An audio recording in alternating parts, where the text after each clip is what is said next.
Welcome into Snow the Goalie. We are live at Chickie's and Pete's in Marlton. What an absolutely beautiful Chickie's and Pete's, and what a beautiful day. Can we just have a moment?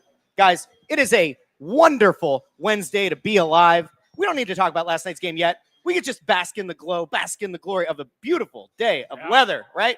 Which means, obviously, we're going back to like the 20s tomorrow, right? Supposed to be some terrible thunderstorms around 4 o'clock, and they never materialized. They're happening later on tonight. So we ended up with an absolutely gorgeous day. A lot of the trees are starting to bloom and blossom.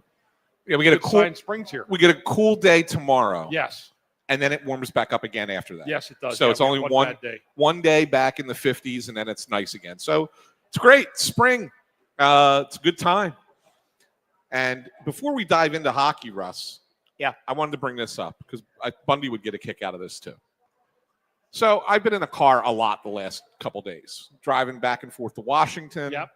I had a meeting this morning out in Lansdale, and I drove back home, and I had to drive here to Marlton. So I've been in the car a lot.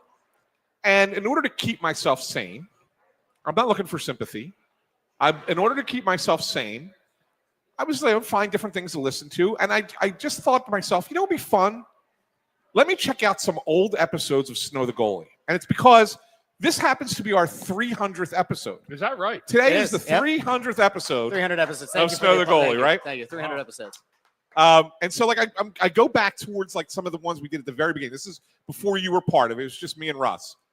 And Russ was, like, this real quiet guy. And he would talk like this. Hello, this is Russell Joy. Yeah, I even went by Russell, too, yeah. Welcome into Snow the Goalie. Mm-hmm. Let's talk about the Flyers. And it was almost like, you know, what was the painter's name on? Oh, Bob Ross. Bob Ross. He was like the Bob Ross of hockey we're talk. Just gonna paint a happy little look at how we here. molded him, man. Look what he's become. Yeah. It's a completely different person. It's a completely different person.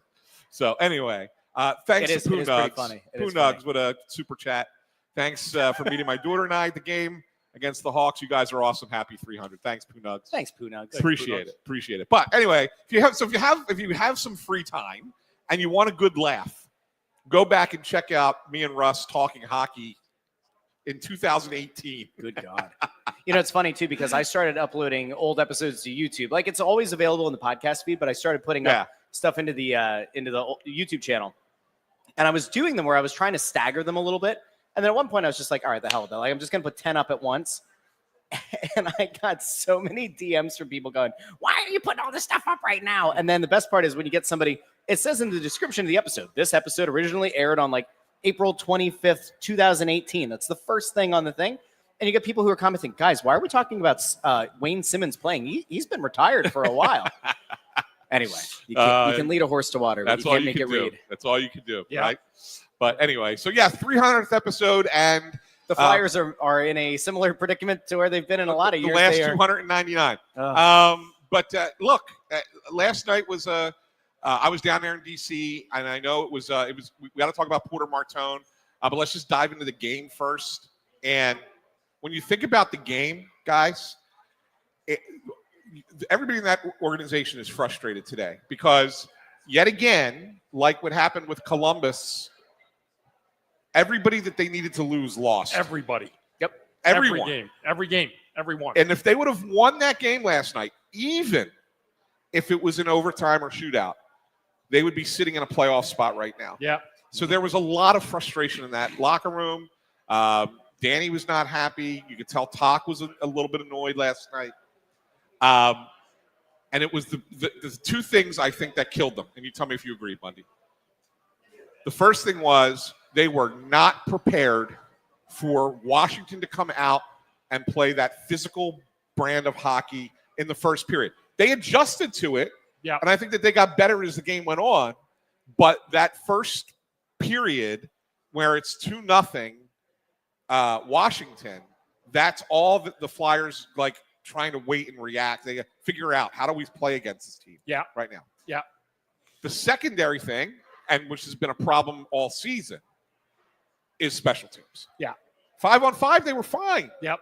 Even when they were getting abused a little bit, they were okay. You can't take Travis Konechny takes a penalty in the second period, 200 feet from his own goal. Yep. Tripping penalty, can't take it. Trevor Zegras takes a tripping penalty about 140 feet from it, 150 feet from his own goal. Can't take that one. Both of those end up as goals in the back of the net. Yeah. That's the game. That's the difference in the hockey game. That's the hockey game. Yeah. Those two things. Everything else, I think, is okay. It was an okay game otherwise. Those two things are why the Flyers are sitting here still 2 points out of a playoff spot. Yeah, and you know it's funny. It's one of those games. Like I think I tweeted yesterday that they didn't play bad. In the first period, they didn't have a bad first period. They outshot Washington 12-5. Yeah, but Washington is a big heavy hockey team. That's how they really succeeded last year. They pushed teams around a lot. They ended up getting the playoffs, winning around. They've kind of reverted this year back. You know, there's a lot of teams that made the playoffs last year that are not going to make the playoffs this year. So, and Washington will probably be one of those teams unless they go on a crazy run here to finish off the schedule. But I thought the Flyers played fine in the first period in terms of the shots on goal and opportunities, but they got bullied in that first period. Tom Wilson was a difference maker. He was. Like a total difference maker, right? I know people hate him. By the way, 900 games for him. Yeah, I know. Wow. Crazy, huh? I remember watching him in London when I was doing a story on Anthony Stolarz. Yep. Yeah. Like Tom Wilson was, and now all of a sudden he's played 900 games in the league. Yeah. Holy smokes, that happened fast. But the NHL debut last night, Russ. Young Porter Martone. First of all, let me say this. The most polished 19-year-old I've ever talked to. Really? Yeah, he's pretty good, isn't he? Like that? Like he really is well-spoken. Like unbelievable. Yeah. And you should remember this from when we did the dev camp interview, right? Yep. But even like right after a game, like this was his NHL debut, and he was just spot on with his answers. Like I'm sitting there going, I don't care if this kid ever, well, I shouldn't say it that way because everybody cares that he pans out, right? But I mean, even if he's not a superstar, like he's so together. It's a diametric opposite. It is diametrically different from dealing with Nolan Patrick. Yes. Oh yeah. Like wildly different. The complete opposite end of the spectrum. Yes. 100%. Like so, like that's like that's just something that you can't translate that to the on ice hockey, but it's very noticeable and it's a very good trait for him to have, and it makes you think that if he's that way off the ice, that he's got some really good IQ on the ice. Yeah. Right? Yeah, absolutely. Yeah, a lot of that translates. But, his dad was a pro. Yeah. His dad, Mike Martone. Yeah. He was in Philadelphia, I think, when I was here for a year. Yeah? I think so. I'm not 100% sure, but the name rung a bell when I heard it was Porter Martone's dad. He speaks really, really well to the media. He's very, very thoughtful of the media. When they ask a question, he thinks through the answer. I thought he had a really good debut last night. The first two periods was quiet, but the more that he got comfortable on the ice, the third period, I thought he really, really stepped into another zone and looked really good in that situation. Yeah, that's why I think it was brilliant that they played him last night instead of waiting until Thursday. Like, I know that there was kind of that back and forth about what they would do. And to me, it's like you want to get a guy like that, put him on the road. That's fine. Get that first pro game out of the way. Get the jitters out of the way. Get that experience of having to mentally prep yourself, get a lot of that adrenaline rush of your first game out of your system, regardless of how the game goes, so that when you do make your home debut on Thursday, you no longer go into it thinking, oh, God, I don't know what it is to be a pro. You go into it now knowing, at least to some extent, what that preparation is like, and now mentally you approach it as a pro, not as a college kid getting ready to play his first pro game. Yeah, you're right. And so, I was at the morning skate, and I asked Rick Tocchet about it, and he said, yeah, you know what? We sat around the table, and there was a good debate about it.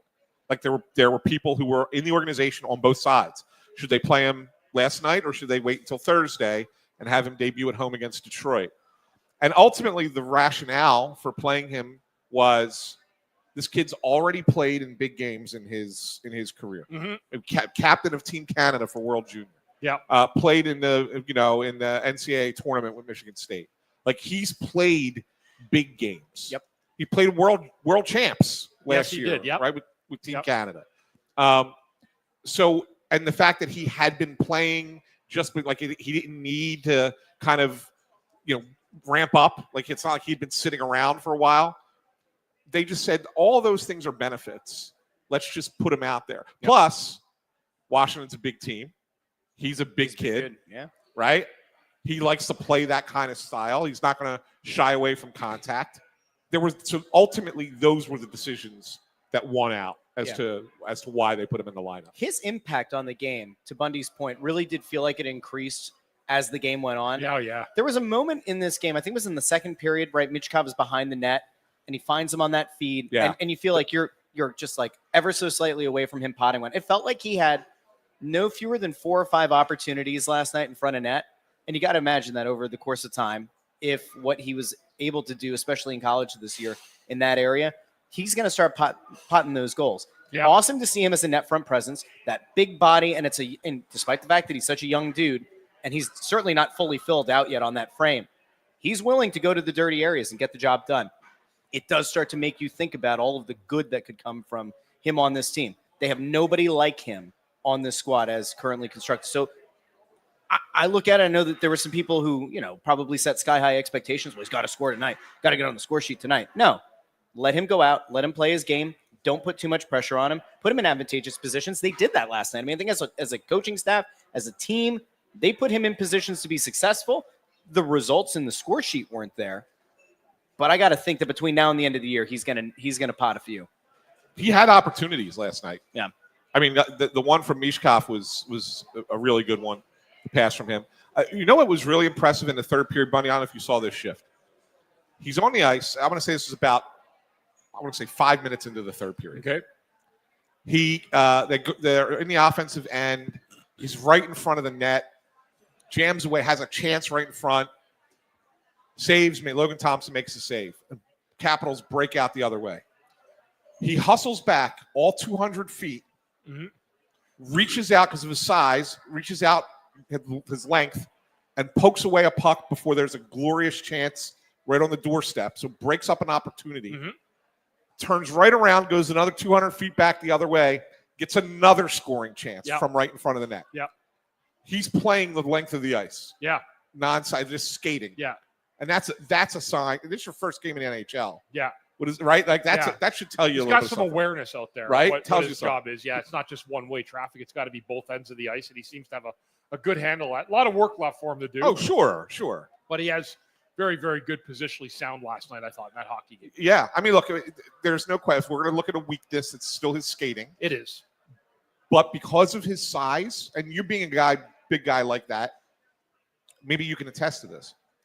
Like, even if you're not the greatest skater, you stride long enough that it actually moves you, propels you a little bit more down the ice. Yeah. Right? Like when you see Michkov struggling, it's almost like he's running in place. Right? Yeah. Whereas you look at Martone, you go, okay, he's not the fastest guy, but he's getting there. He gets there. Yeah. Right? That's the difference, right? Yeah. So that's how I see it. Now, Martone had a good night. I think we'd all agree that is about on par, maybe a little bit ahead of what you would hope and expect from a kid coming in that situation. Yeah. By the way, without ever having practice. Well, he did. Yeah, well, he had half a practice, but yeah, realistically didn't have much of a ramp up to get there, right? Can we talk about some of the guys who last night I think kind of underwhelmed? Is that fair? Like, one guy that seems like is catching a lot of heat. So you go into that game last night, it's going to be physical, right? And you and I actually talked about this before the show, but like, I was kind of shocked that Emil Andre was in the lineup, especially knowing that this Washington team is going to try to put you through the boards each and every time, right? They're going to finish their checks. They're going to make your life a living hell. I was surprised Andre was in. But it's another defenseman who I think kind of came up small. And there was a moment in this game that stands out blatantly. Cam York, I don't think, had a great game last night. He did not. And there was a moment in this game, I forget when it was, he's on the left side. He's got a wide open, I mean, like you could drive a semi through it. Gap to the far post. Michkov is there. I'm not saying that it's something that he's going to do every time, but like a confident player who's got his head on the right way makes that pass, sets up Michkov for maybe a goal, maybe at least a good opportunity. And instead he kind of hangs on to it. And the reason that the clip went viral is because somebody, presumably at ice level, once the puck goes the other way, yells at Cam York, "What the bleep are you doing?" Last night was like very underwhelming. York's not exactly the most physical guy. I kind of expect more. I do. He had a rough night last night. I thought he did. It wasn't his best game, that's for sure. And they need their top four. Like, they gave up, what was the final score last night? 6-4. Yeah, 6-4. I mean, that's too many goals to give up, even with the empty netter. They got to bear down better like that. And I don't think Vladar had his best night last night either. He didn't. I'd say there's probably 2 of the 5 goals that he allowed he'd probably look at and say, yeah, I should make that save. Right. Yeah. But it's hard to kill Vladar. Oh, you never do. I mean, he's been so good all year. Yeah. Right? Like, because of what he's done. Although it does beg a question. With as well as Erson's played the last 5 starts, do you, not to say that you would shift them. Do it. No. Listen to me, Russ. Yeah, I hear you. Do you kind of alternate them now over the last 8 games? Well, you have to beginning tomorrow and Friday anyway. Right. So they got to play back. They got to play back to back. Yeah. Right. And you have another back to back at the end. Yeah. Right. With Carolina and Montreal at home. I don't know. Do you give Erson one other start besides those 2? Maybe. Depends on the situation. I don't think you can be a prisoner of the moment. Like, if you look at Erson's stats between January and now, it's almost 3 entire goals lower, right? Between where he was when he had 7 starts in January versus 4 this month. He's done yeoman's work. He's done an admirable job. Stick taps above the table to Sam Ersson for getting his game back on track, especially post-Olympic break. I tend to think that you ride who got you there. And Vladar had a bad night last night. If it were to happen again, then I think it's a conversation. Yeah. But I wouldn't go with the panic move of saying, well, Ersson's been hot now. Now we've got to I think he needs to get a net, sure. I'm not changing what's gotten you to this point, to having legitimate contention for a playoff spot. It's interesting. It's an interesting question. I did want to, Andrew had this up on the screen, but it's no longer on the screen, but I did. There it is. Thanks. This is a super chat from Scotty's Wild Adventures. Thanks, Scotty, for the super chat. He's asking us, which Flyers jersey do we think sells more units long-term? Mishkov at 39 or Martone 94? I'm going to say Martone. I think he's going to become a kind of a favorite in this town. I think he's a future captain. Yeah, I agree. And because of that, I say that's the answer. Yeah, I think it's Martone. Yeah. I tend to think so too. Yeah. I think Martone's going to outsell.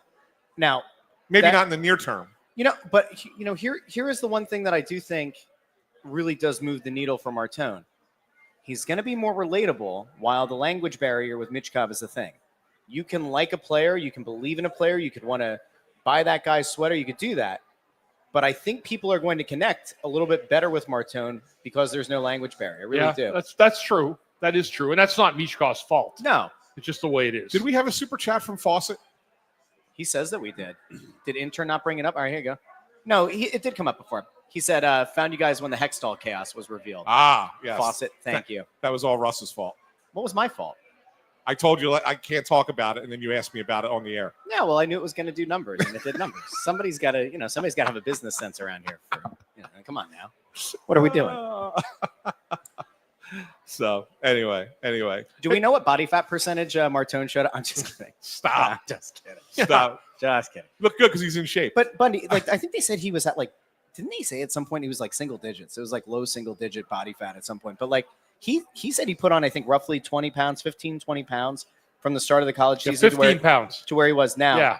Bundy, in an ideal scenario, in the next year or two, as he's filling out, how much do you think he does need to put on to make the most of that frame? It depends, really. I probably get to 220. I think would be the number. He that's about right for 6'4", right? Yeah. Yeah. Interesting thing with how he ended up putting that weight on in college. Remember, you're only playing 2 games a weekend. All you're doing all week is working out and practicing. Yeah. So there's an opportunity for there that you would not have had he played in the NHL to put on 15 pounds of weight in a full season this year. So the development process, the way that he went through Michigan State, that's why the Flyers were so happy with Michigan State, because he checked every box that you wanted him to check when he went there. Played great hockey, dominated the season, found his game at a high level, world junior captain, and then that gave him an opportunity also to build his body through the year at Michigan State. When a guy over the course of an NHL season loses a lot of weight, and obviously when you look at these guys with the pads off, they look significantly smaller than they do at the beginning of the season. How much of that is fat loss and how much of it is muscle loss? A lot of it's muscle loss. You try to do maintenance stuff through the year, but sometimes it's just hard. You can't even get a practice in sometimes. Yeah. This time of year, there's no practice today. for the team. So it's too hard. So I mean, you get a lift in, but then it's hard to get guys to put a lift in too because you're recovering for the next game, which is tomorrow night. I was going to ask, is that the big thing? Is that guys just don't do the lifting as much in part to there not being they do a maintenance. There's a maintenance lift that they'll do once or twice a week. Yeah, but you're not doing what you would do in the offseason. No way, no. And that's because of fatigue, and that's because and there's no time. That's correct. Andrew, can you put up our buddy Greg Bondarenko's comment? You can pull it up. You have the ability to click. Yeah, but I don't. I know I do, but I don't want to. Every time I do, and he's putting stuff up there, we always cancel each other. So I just ask him, right? So Greg Bondarenko says, "I'm multitasking, listening to Snow the Goalie. Thank you very much, and watching the Artemis launch." The funny thing is, we're sitting here at the great Chickies and Pete's in Marlton, New Jersey, right? And all the Chickies and Pete's are great, but if you're going to rank them of the top 7 of the 17 Chickies and Pete's in the area, number 1 right here. Right? I mean, I think it so. is beautiful, and it's great today because they got the all the windows open and the outdoor patio going outside. It's just awesome in here. And the GM comes over to us right before we start the show, and he goes, "Hey, do you guys mind if for like 5 minutes, like we take the audio out of the system so that people can watch the Artemis launch?"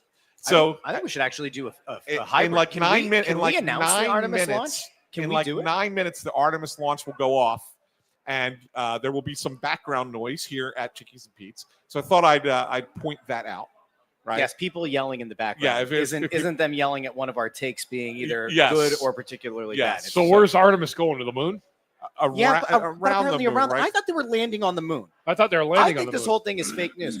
Well, I don't care if you do a lap around the moon. Land on the moon. They just want to walk around, do some testing, plant a flag, and then the next one will land on the moon. Get out the driver and whack one towards Mars. Yeah. See how long the golf ball takes to get there. There you go. There you go. I don't need to do a lap around the moon. What's the point? Why?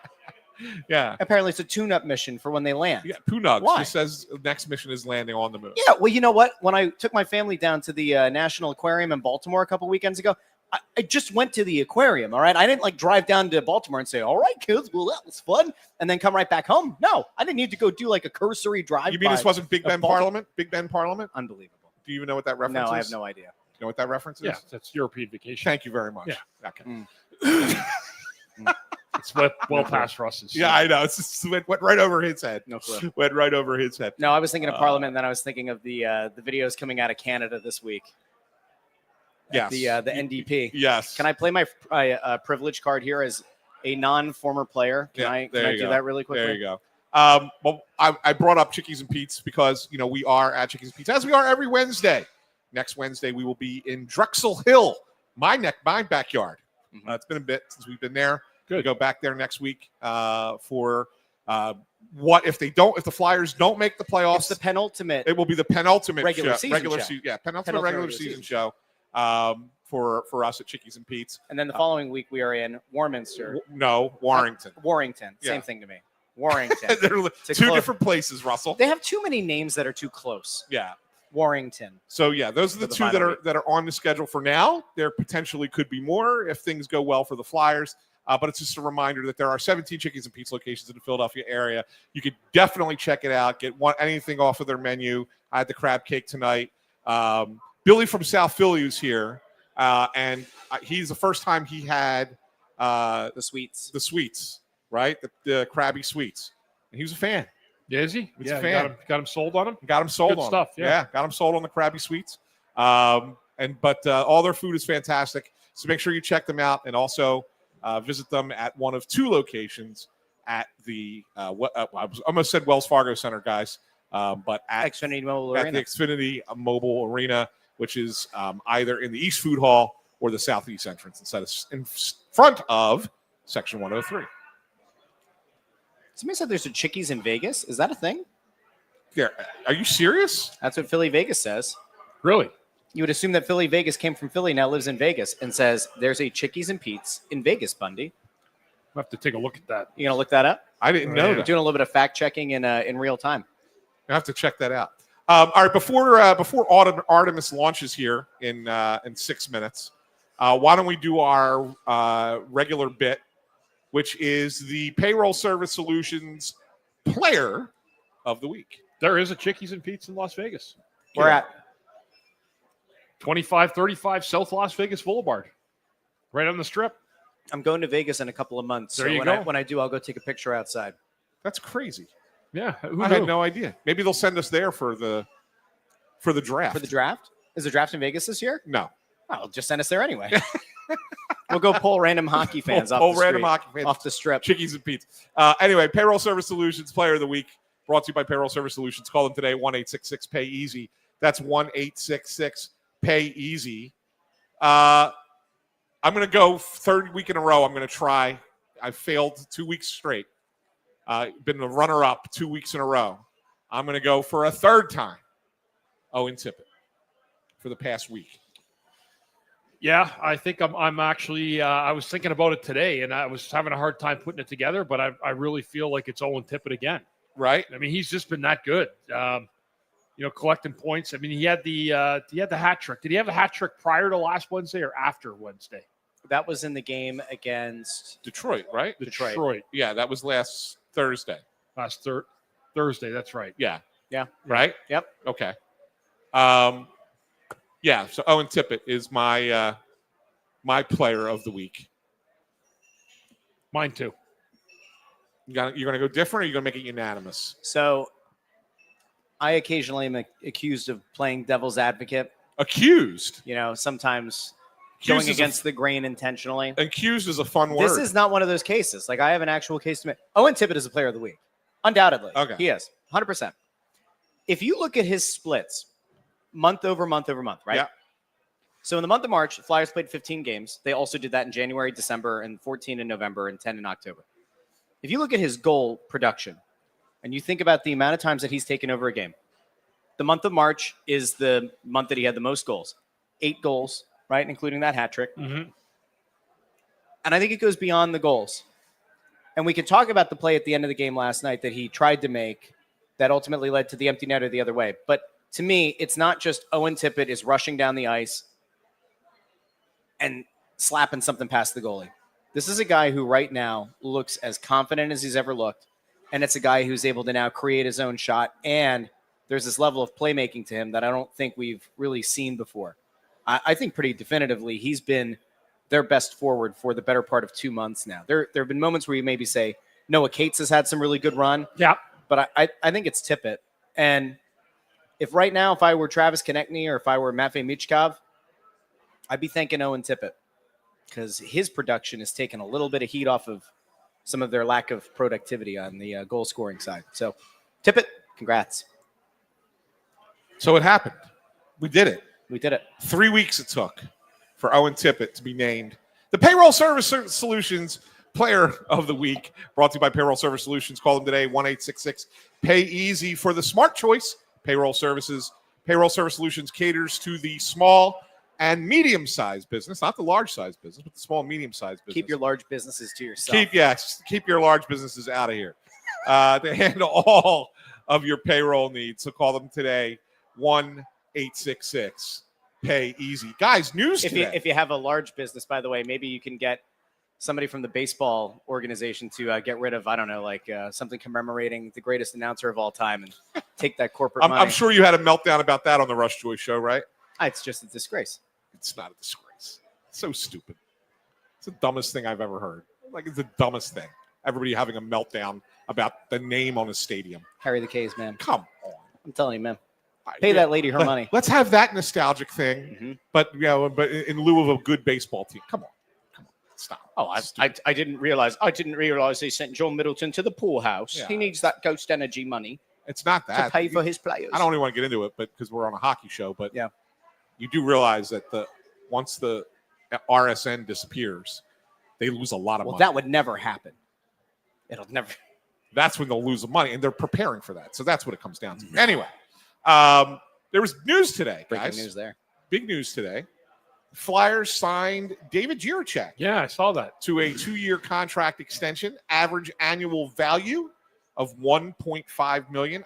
I didn't see the breakdown on it, so I don't know if it's exactly 1.5 each year or if it's like $1 million the first year, $2 million the second year. But that's telling you that they've seen enough out of him so far to say, oh yeah, we like what we got here. Yeah. Yeah, we're going to give this one a shot. Yeah. I wonder if he'll see any games before the end of the year. I think that I hope so. somebody asked that question, right? And I think he will, but I also think that right now they're waiting because of how close they are. Yeah, I agree.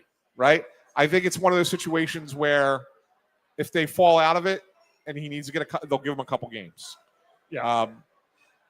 But the one thing that you noticed, when you talked about Cam York having a bad game, you mentioned Emil Andre being in the lineup, a little bit of a surprise. The scratches were sitting right behind me last night, and Noah Juleson was really into the game. I mean, he was loud and into the game up there. And but I think he was still a little banged up. I think that they're just so they didn't have much of a choice there.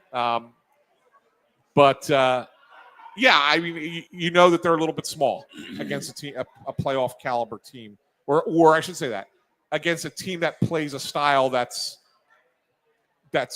prominent in the postseason. Yeah, yeah. Right? With Washington, you mean? Yes. Yeah.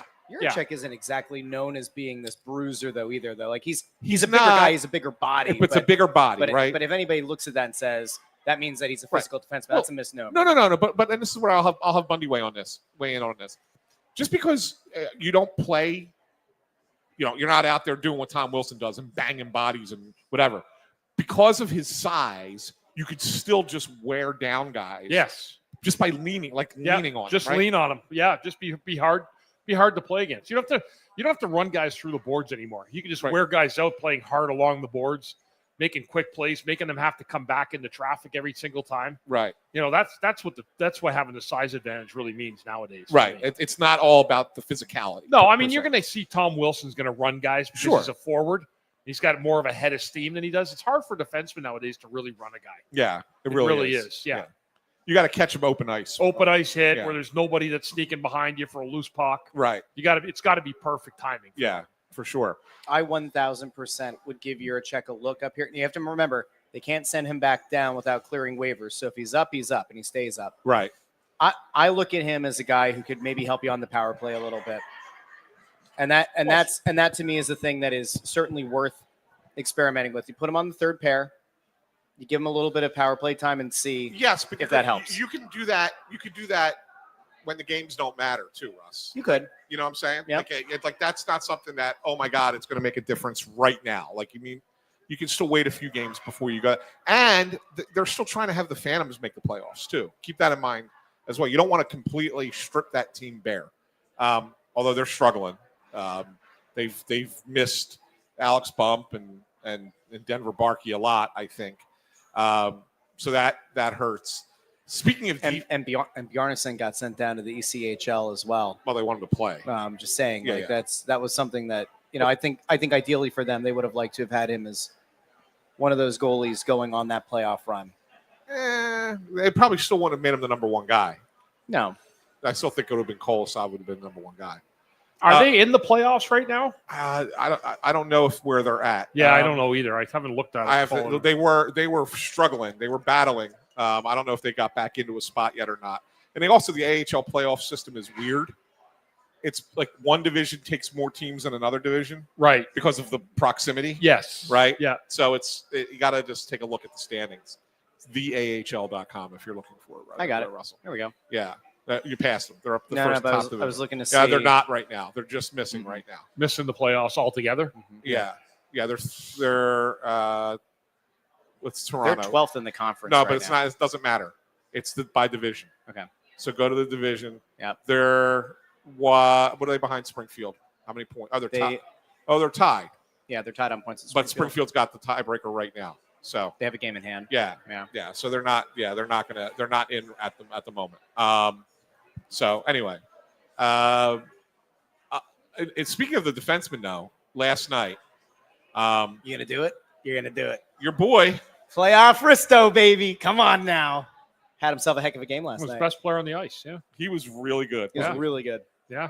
I mean, the goal by Denver Barkey, it's all Risto. I mean, Barkey gets the tip, right? It's tip drill. Risto hangs on to it. But the play that he made, he goes and gets the puck, he's looking, drifts back to the blue line, has the awareness to know that he's running out of room, and then gets the shot off. He's waiting for his forwards to get in front, gets the shot off at a spot that it can be tipped, and Barkey just gets his tip. It was all Risto. Yeah. Then he draws a penalty at the end of the game. Yep. Like I think he played like 24 minutes, I want to say. Like he was really, really good. Yeah, he had a great game last night. Yeah, very noticeable. This is Tearing the mail up the ice, too. This is 2 months Yeah. of this now. Go back to the Olympics, right? Yeah.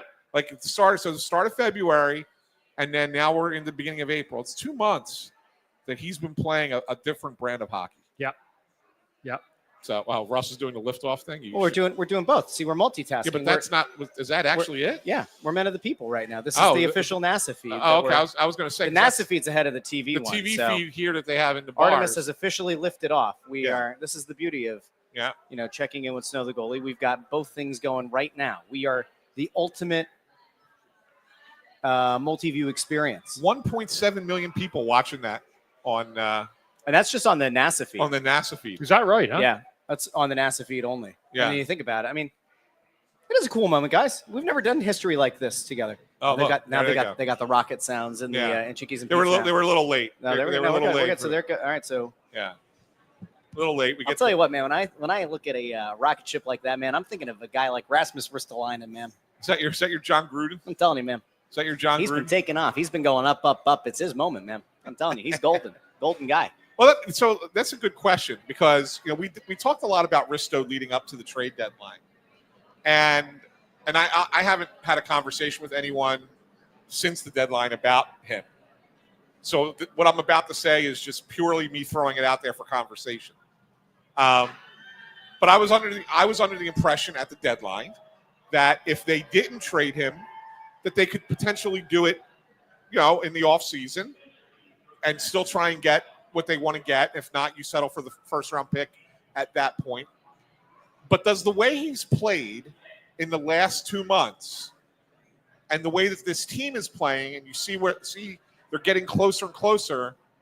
If you're Danny Briere, do you consider saying, yeah, you know what? I'm just going to hold on to him, bring him in the next season? Who, Risto? Yeah. Yeah, I don't see why not. I mean, where are you going to unless you have to package him to try to get something that you feel like you really need. Yeah. So his play has been so good that you might be able to put together a package in the summer. Right. But if not, I don't see any problem keeping him either. Like, he's played well enough where you could say, hey, he's been a real factor for us on defense.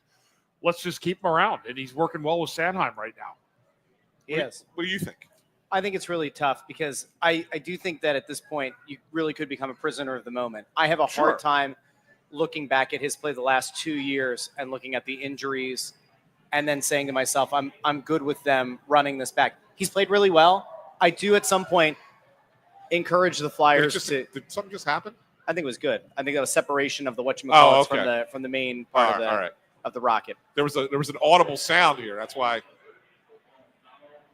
I feel like we're actually in the moment. You can feel like we're at Nassau right now. I do too. Yeah. I'll tell you. Anyway, Artemis has separated its fuel. Yeah, I'm kind of with you, Russ, on being a prisoner of the moment. I think he's played incredibly well. I think this is the best kind of Risto you're going to get. The question is, age-wise, timeline-wise, and based on past precedent, I would say now is the best time. If he closes out the year, stays healthy, I 100% am looking to go back to the GMs who maybe didn't want to give you what you wanted before and say, there's the guy. That's the guy you missed out on in your playoff run. Yeah. That's the guy that you could have had if you were so here's where I'm torn because I'm with you on that. And this is what I've been saying and why, people yelled at me about it, but I oh, you're a shill, you're just telling what the team wants you to say. You can still get what Danny thinks he's worth this summer, especially if he's playing the way he's playing, right? I mean, his value is going up. But I'm torn because I look at it and say, you need that size on your blue line, and if you think you can be that a playoff team, even if whether you make it this year or not, but you look at 26-27 and go, that's a year for us. We're going to be a good team. We're going to be a contender that next year in some capacity. Maybe not a Stanley Cup contender. We think we're certainly a playoff team. Yeah, and we can make some noise. Then that's a guy I would like playing for me. Yeah, yeah. So I could see it both ways, and I'm not sure what the best answer. I think ultimately the best answer might be this. What else can he get done before he makes that trade? Can I improve the team enough that it makes sense to hold on to him?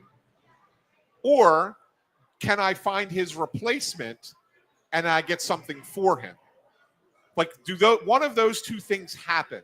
And if one of those two things happen, then I think that you can look at it and go, okay, all right, now we can move on from Rasmus Ristolainen. Otherwise, you probably hold on to him. I think you're probably right. Yeah. By the way, I'm listening. There you go. It sounds like everything is all good on Artemis. That's very cool. That's awesome. Hey, we did a little bit of history here, guys. We on the you know what, for the 300th episode, NASA decided to send a rocket ship with people into space. That's right. You know, some people, some would have just gotten us balloons, maybe flowers. You know, we should have. You know what we should have done? A slice of cake. You know what we should have done is we should have sent like a Snow the Goalie decal for them to put on the side of the rocket. What could possibly go wrong with having an extra sticker on the outside? Yeah, nothing bad would happen there. Yeah, exactly. You guys call them decals here. They call them decals in Canada. Did really? They? Yeah, they do. Are yeah. you serious? That's why Canada should just stop. They call them decals? Yeah. Canada's got to calm down. Forever and ever. Decals? It's like Z and Z. Yeah, that I hate. Oh, Zed one makes me angry. That's weird. Zed actually does. But I never heard decal. How about that? That's weird. Decal. Okay. That's definitely a weird one. So what you're saying is, though, to recap, yeah, you are all in on them potentially keeping Risto. You think it's a good call? I don't think it's the end of the world. Yeah. I think he's been fine. If he continues playing like this, you don't have to move him. He's valuable enough to your team playing the way he's playing right now. Okay. Yeah, I mean, it's to me, I can side either way on this. Like I could see Danny getting a 1+ for Risto, and I can also see the reasoning for keeping him. Like I'm kind of torn on it. Okay. So it is interesting. Yeah. Yeah. What are you doing over there? Nothing. Don't worry about it. I love when you get into the middle of doing like we're having a conversation. There are three of us on the panel. I don't have to be part of it. You guys can talk about something. Yeah, you're just I'm working on something else. You're just here to work on something else, right? Well, no, it's something for the show, and collect a check while Bundy and I talk for the show. I mean, it's something for the show. You ask some people. Yeah, Mr. I have to write my story for the Associated Press. If you ask some people will say, Ant and Bundy, they know a lot about what's going on with the Flyers. Russ, he's just entertaining. And you know what? Sometimes you just need a guy who's entertaining every once in a while to, right the ship. Not if the head coach said something like that. That'd be crazy. Could you imagine if the head coach said that? Nah. If the head coach said that? That would be something. That would be something. Yeah. Anyway. Yeah. So Risto, he's played really well. I said Cam York, not so great. I want to ask you guys about Michkov and Konechny, though, because my simple read on this is if you're going to make that run to the playoffs and you're going to have a legitimate chance, one or both of those guys is going to have to start contributing. And I don't want this to become, because it feels like every time I say, hey, I really need Travis Konechny to score goals that matter. He had one the other night. Yeah, right? He had one in the game. He had a good one where he's kind of diving out and you give him credit. But he gets a lot of opportunities in games, right? He gets breakaways. He gets 2-on-1 opportunities. Doesn't convert on them very much. In my mind, those guys have to contribute in some meaningful way. I don't think they have enough goal-scoring talent as currently constructed to make the playoffs. They don't. If those guys aren't getting on the They don't have enough goal-scoring talent, period, right? I mean, we're being honest about it. They just don't. See, Konechny's a guy that, to me, I equate to, and this is a comparison, I'm going to make a baseball comparison for you. He's the Flyers version of Trey Turner. Right? Uh-huh. Good player. At the end of the year, gives you good stats when you go back and look at it. Say, okay, had a decent season, right? If you don't look at it in blocks of games, you look at it in the whole, in the totality. Go, had a good season. But because he is your your highest paid guy, there's a different expectation, and so therefore, if he's not living up to what that expectation is, he seems more underwhelming. Yeah. Right. And I think that that's exactly what Konechny is. He had a stretch earlier this month where he went 1, 2, 3, 4 games without a point. Right. Yep. But if you go back since the start of that of the great stretch after the Olympic break. 14 games, 11 points. Not bad. It's not terrible. It's not. It's not Plus terrible. 4. It's just, Yeah. I will stand resolute in the belief that the expectation on him, whether it's fair or not, is some more goals. And that's what he it gets is. He does get assists, and he does score some goals. I'm not trying to make it sound like he's got like 12 on the Got year. 26. Like he could very well score 30. Yeah. He's But got it shots. almost feels like, you compare it to Trey Turner. To me, it's almost like Bobby Abreu. And it's Abreu was a good player on a bad team. yeah. Well, I mean, But I'm saying Konecny's had a lot of years of being a good player on a bad team. correct, and that's Which is why I think it might actually be a slightly more apt comparison. But still, you would get to the end of the year and you go, yeah, I mean, I know Bobby Abreu had really good at-bats. I know he had a bunch of home runs. I still had a bunch of bases. But, like, did it lead to a lot of wins? Anyway, all this is just to say, if those guys aren't going to be the ones to contribute, then you need to break glass in case of emergency. And that actually does lead us to a guy that we talked about the other day. Could he return? Does he want to return too early? Do the doctors have to get in the way? I mean, Tyson Foerster was out on the ice in the black A couple sweater or times whatever, now, more than once. Yeah. And they, by the way, they put out the pictures of them going down, taking the subway or whatever, or taking the train down to DC. Mm-hmm. And I don't know if you noticed, but they put out 3 pictures. One was Porter Martone. I think it was the second picture. Tyson Foerster is one of the guys in the image. Now, I'm not saying that social media, interns or the people who get paid to do social are looking at it going, hey, Easter egg for Flyers fans paying attention. But that, to me, is almost like a very clear kind of acknowledgement. Yes, this dude's out there. Maybe it's not saying he's going to be playing, but, I mean, he's very much with the team. I'm going to stick my neck out. Ooh. I'm going to stick my neck out, Bundy. Okay. Tyson Foerster will play games this season. Okay. How many? More than one? More than one. Okay. More than one. Okay. That'd be great. In the regular season? Yes. Yes. What are they waiting for if he's out of the injury jersey? Well, here's another thing I can tell you. He's been taking contact for longer than people think. Right. I think he's been taking contact for a week or so at this point. It might not be in front of the media. He might be doing some stuff on the side, just kind of working separately, but he's been taking some contact. Yeah. Okay. I think that they're just trying to get him back into game shape.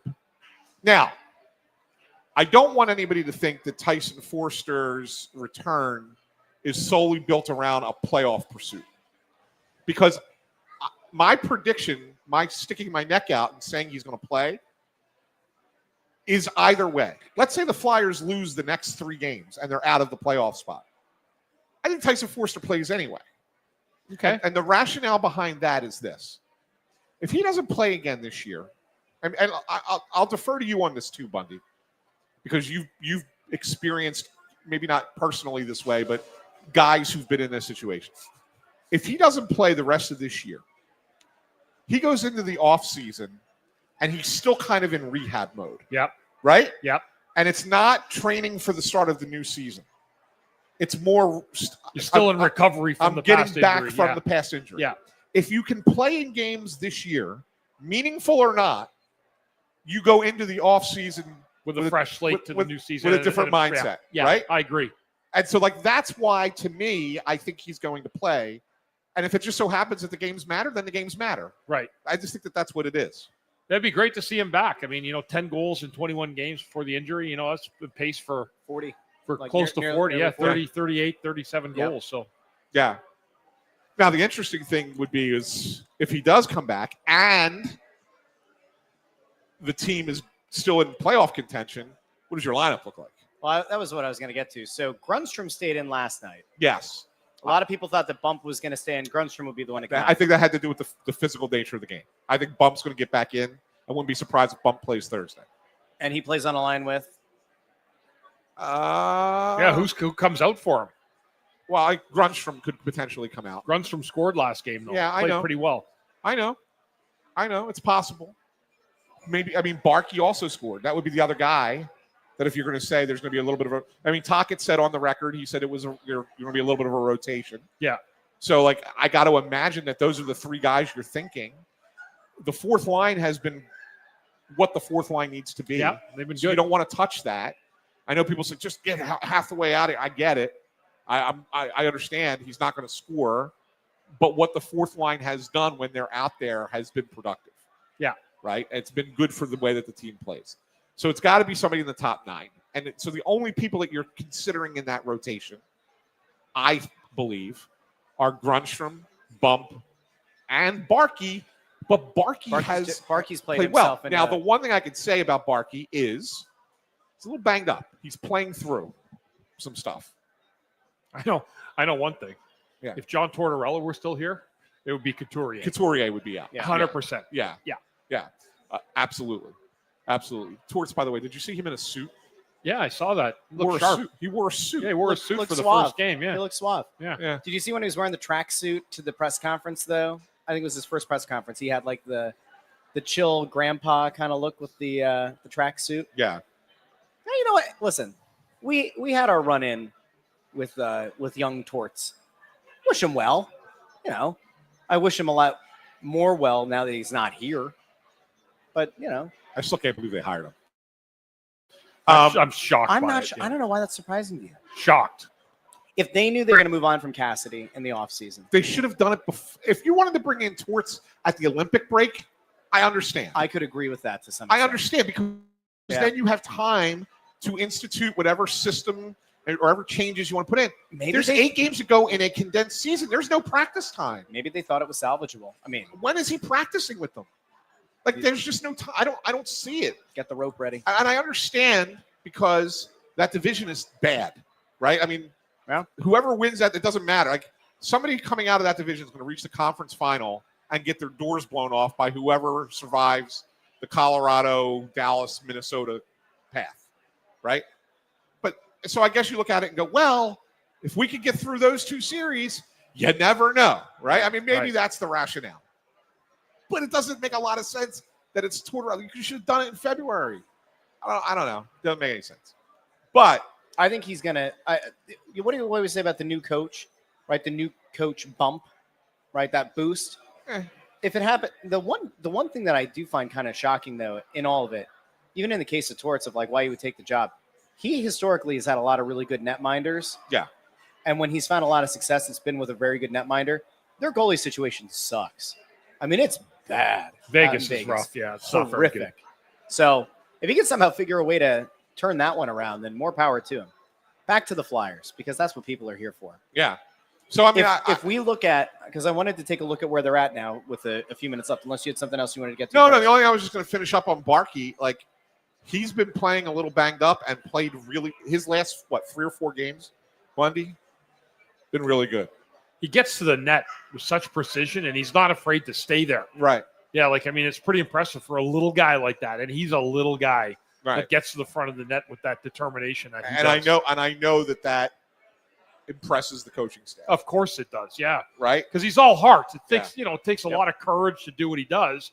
Get to the front of the net, pay the price, but he scores goals, and he understands that. Yeah. So, that's why I say, I mean, he's in that mix with the Bump and Grunstrom conversation, but he's playing so well that maybe he's not.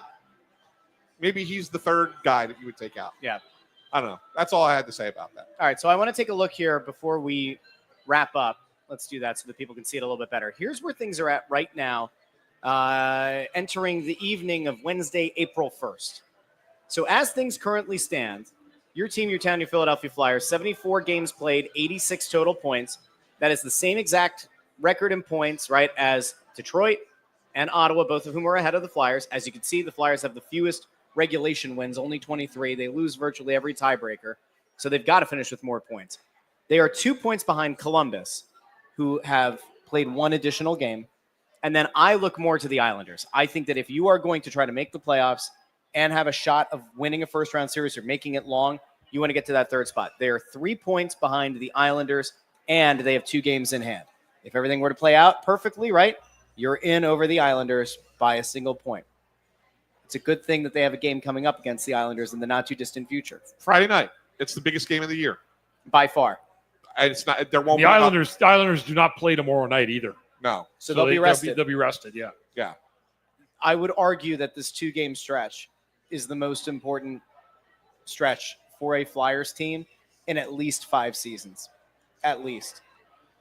This is the make or break. Like, if you've been waiting to see one way or the other, are they going to make it or are they not?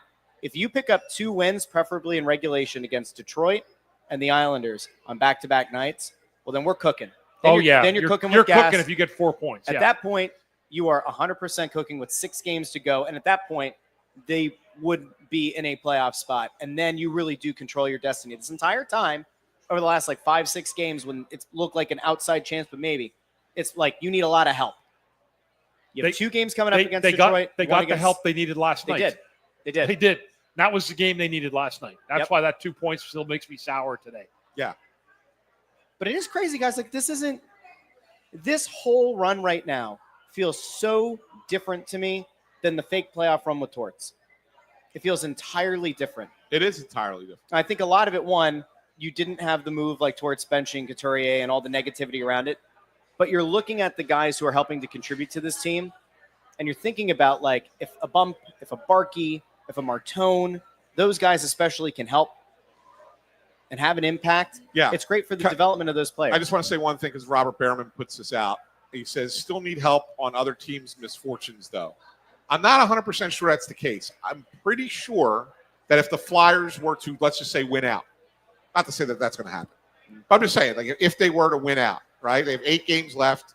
That's 16 points. They make it. It's 102. No, they're in. They're in. Yeah. Right? You no longer need, they've got to a point where you no longer need another team's help. But they're probably not going to win 8 straight games to end the season. So you will need somebody at some point to maybe help you out a little bit. But not as much as you thought initially. I would argue you cannot afford a regulation loss. And if you do, it's 1. That's all you can have the rest of the way. Yeah, maybe 2. Maybe I don't know 2. about 2. I think it's going to be way too. And it also depends who the regulation loss is against. If You cannot under any circumstances. If you get 12 points, you get to 98. Yeah, but you cannot under that gets you in too. But under no circumstances can you drop Detroit or the Islanders in regulation. Detroit, you could, not the Islanders. Detroit, you know. could because you play them again, Yeah, right? And you can give it back to them, you could. right? Because you get right back, In right? theory. So Detroit, you technically could. The Islanders, you cannot. That's the one you have to win. The Flyers should beat Detroit tomorrow night. Detroit's going in a real bad way. Yeah. And the Flyers, at home, they want to use the crowd energy at home tomorrow night, but that should be a win. Yeah, it should be. I'm with you. If you want to look at teams over the last 10 games, the Islanders are 500 at 5-5-0. Columbus 5-4-1. Simplify it 5-5. They've played 500 hockey. You look at Ottawa 6-3-1. All right, good on them. Detroit 3-6-1 in their last 10. Yeah. Flyers 7-2-1. Prior to that loss, they were 8-1-1. I mean, they're heading in the right direction. Mm-hmm. Yeah. See what happens, guys. I mean, it is exciting to actually have this kind of stuff to talk about. And we'll be talking all about it tomorrow night down at Xfinity Mobile Arena ahead of Flyers Red Wings for the Press Row Show. Make sure you join us. Whether you're in person, you come up to the balcony, or you join us on the stream, or you listen back after the fact in the podcast feed. It's going to be a lot of fun, guys. Looking forward to doing that with you. 100%. 100%. And then thanks to everybody here at Chickie's and Pete's in Marlton, which I will say this.